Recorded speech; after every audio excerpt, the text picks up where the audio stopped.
आता बुलेटिनच्या सुरुवातीला संतोष देशमुख हत्या प्रकरणामधील सर्वात मोठी बातमी आहे। संतोष देशमुख हत्या प्रकरणामध्ये 1758 पानांचं आरोपपत्र दाखल करण्यात आलं होतं। याच प्रकरणामध्ये आता सीआयडीनं महत्त्वाची माहिती दिलेली आहे।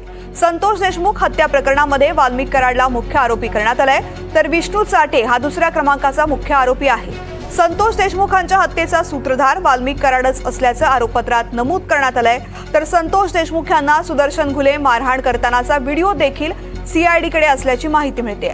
अवादा कंपनीचं खंडणी प्रकरण, अॅट्रॉसिटी आणि हत्या प्रकरण या तीनही प्रकरणांचा एकाच आरोपपत्रात उल्लेख करण्यात आलाय। तसंच मारहाण करताना आरोपी एन्जॉय करत होते असाही त्यात उल्लेख करण्यात आलाय।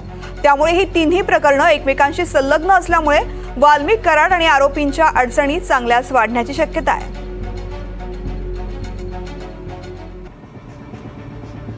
तर देशमुखांच्या हत्या प्रकरणामध्ये आरोपपत्रात नेमकं काय म्हटलं आपण पाहतोय। वाल्मिक कराड हाच हत्येचा मुख्य सूत्रधार। सरपंच संतोष देशमुख यांची हत्या खंडणीच्या प्रकरणातूनच झाली। विष्णू चाटे हा दुसऱ्या क्रमांकाचा मुख्य आरोपी। सुदर्शन घुले हा तिसरा सूत्रधार। अवादा कंपनीला खंडणी मागितली, त्यातून हत्या घडली। सुदर्शन घुलेच्या फोनवरूनच वाल्मिक कराडनं खंडणी मागितली।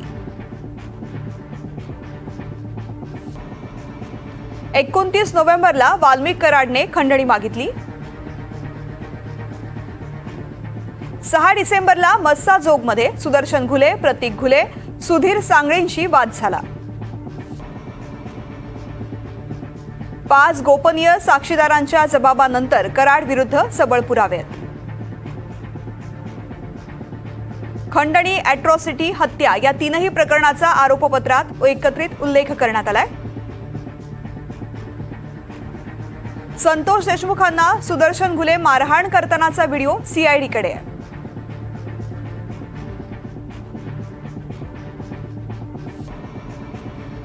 तर हत्या प्रकरणामध्ये कोण कोण मुख्य आरोपी आहेत आपण पाहूयात। आरोपपत्रानुसार देशमुखांच्या हत्येचा हा घटनाक्रम आपण पाहतोय। 8 ऑक्टोबरला अवादाचे अधिकारी शिवाजी थोपटेंना कराडनं परळीच्या कार्यालयात बोलवलं। त्याच दिवशी कंपनी चालू ठेवायची असेल तर 2 कोटींची धमकी कराडनं विष्णू चाटे समोर दिली।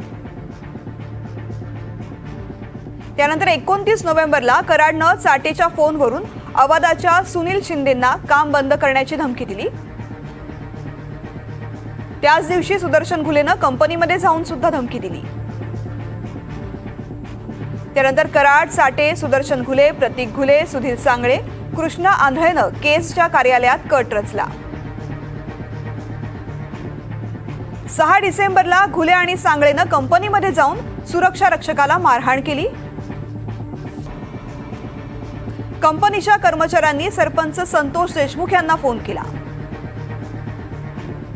देशमुखांनी घुलेला कंपनी बंद करू नका, लोकांना रोजगार मिळू द्या अशी विनंती केली। सुदर्शन घुलेनं देशमुखांना तुला बघून घेऊ, जिवंत सोडणार नाही अशी धमकी दिली।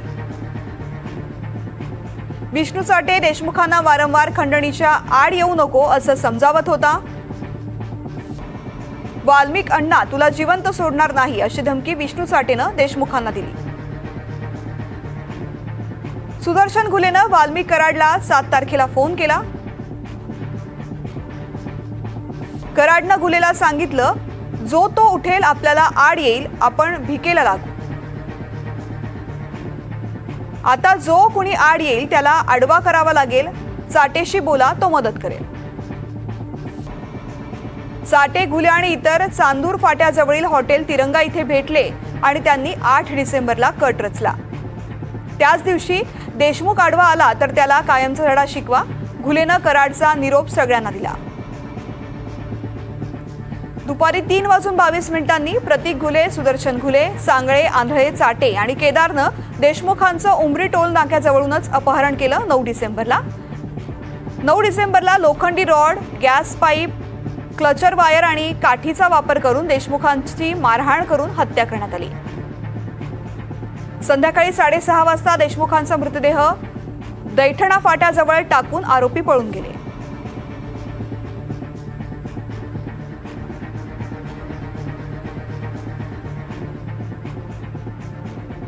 या हत्या प्रकरणामध्ये कोण कोण मुख्य आरोपी आहेत ते सुद्धा आपण जाणून घेऊयात।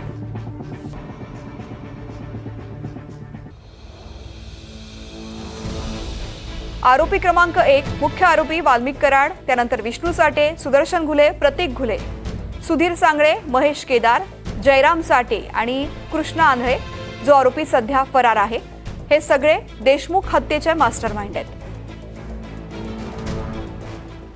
दरम्यान आरोपपत्रावरून सत्ताधारी आणि विरोधकांच्या काय काय प्रतिक्रिया आलेल्या आहेत ते सुद्धा पाहूयात। आम्ही पहिल्या दिवसापासून आरोप करत होतो की याचा मास्टर माइंड, याचा करता करविता हा वाल्मिक कराडच आहे पहिल्या दिवसापासून। कारण हे विष्णू चाटे, सुदर्शन घुले, प्रतीक घुले हे बाकीचे सगळे प्यादे आहेत। हे वापरून घेणारा आणि वापरणारा एकमेव व्यक्ती म्हणजे वाल्मिक कराड, आणि त्याच्यामुळे वाल्मिक कराड हा 100% यातला मास्टर माइंड आहे हे मी पहिल्या दिवसापासून म्हणत होतो। काही जणांनी आरोपीला पैसे पाठवले, काही जणांनी आरोपीला सांभाळलं, काही जणांनी आरोपीला जे अटक झाल्याच्या नंतर रगी पुरवल्या, जेवण फिरवला, पोलीस सीआयडीच्या ऑफिसमध्ये जाऊन आमच्या धनंजय देशमुखला दाब दिला सीआयडी मध्ये, असे सुद्धा काही लोकांची मोकाट फिरतायत। पोलीस यंत्रणेतल्या जी लोक आहेत, पोलीस यंत्रणेतल्या लोकांनी खरी मदत त्यांना केलेली आहे आरोपीला। त्याच्यामुळे पोलीस यंत्रणेतले जे आहेत 2 पोलिसांचं महाजन आणि पाटलांची तर मागणी केलेलीच आहे की यांना सहआरोपी केलं पाहिजे, आणि हे जे बाकीचे लोक यांना सुद्धा सहआरोपी केलं पाहिजे अशी आमची मागणी आहे। आणि याच्याप्रमाणे ही लढा आम्ही आणखी पुढेही लढत राहणार। पोलिसांनी अतिशय प्रोफेशनल तपास केलेला आहे आणि नवीन कायद्याचा अवलंब करून योग्य वेळेमध्ये आणि संपूर्ण पुराव्यासहित आरोपपत्र दाखल केलेलं आहे। आता आम्ही कोर्टालाही विनंती करणार आहोत की ही केस त्यांनी फास्ट ट्रॅकवर चालवावी। उज्ज्वल निकम साहेबांची आपण नियुक्ती केलेली आहे आणि मला विश्वास आहे की जे आरोपी आहेत त्यांना कठोरतम शिक्षा या ठिकाणी कोर्ट देईल। दरम्यान सीआयडीनं दाखल केलेल्या आरोपपत्राबाबत धनंजय देशमुख यांनी समाधान व्यक्त केलंय। आम्ही देखील तेच सांगत होतो की ही खूप मोठी टोळी आहे। मी वारंवार म्हणायचो ही संघटित गुन्हेगारी करण्याची ही टोळी आहे आणि ह्या टोळीच्या माध्यमातून खंडणी, अपहरण, खून, हाफमर्डर, दरोडे ह्या सगळ्या गोष्टी प्रामुख्यानं समोर येत होत्या, आलेल्या आहेत आणि आम्ही तेच सांगायचा प्रयत्न करत होतो। ते खऱ्या अर्थानं आज तपासामध्ये उघड झालेलं आहे। त्याचे एव्हिडन्स सगळे आहेत, डिजिटल पुरावे आहेत, सगळे FIR आहेत। त्याप्रमाणे या सगळ्या टोळीचा पर्दाफाश खऱ्या अर्थानं कुठंतरी आज होताना दिसत आहे। तर देशमुख कुटुंब आरोपपत्राबाबत समाधानी असलं तरी सुद्धा अंजली दमानिया यांनी मात्र नाराजी व्यक्त केली आहे। तर दमानियांकडून पुन्हा एकदा धनंजय मुंडेंच्या राजीनाम्याची मागणी करण्यात आली आहे। 1758 पानांची आज जी चार्जशीट फाईल झाली आहे याच्यावरून आपल्याला स्पष्ट दिसतंय की राजकीय दबावामुळेच हे तिन्ही गुन्हे वेगवेगळे केले गेले। फक्त वाल्मिक कराडला वाचवण्यासाठी हे केलं गेलं। धनंजय मुंडेंना कुठल्याही पद्धतीने त्यांना पाठीशी घालायचं होतं म्हणून हे केलं गेलंय असा माझा थेट आरोप म्हणायचा। तर आरोप म्हणा, धनंजय मुंडेंना काय वाटेल ते झालं तरी कराड यांना वाचवायचं होतं। 7 तारखेला सुदर्शन घुले आणि वाल्मिक कराड यांच्यात चर्चा झाली आणि त्या चर्चेत असं ठरलं की यापुढे जो उठेल तो आपल्याला असे खंडणी मागण्यापासून रोकेल, तर याला धडा शिकवला पाहिजे। त्यानंतर सुदर्शन घुले आणि विष्णू चाटेंची तिरंगा हॉटेल नावाच्या एका जागेवर त्यांची बैठक झाली आणि त्या बैठकीत त्यांचं असं ठरलं की संतोष देशमुख जर आपल्यामध्ये आडवा आला तर त्याला संपवलं पाहिजे।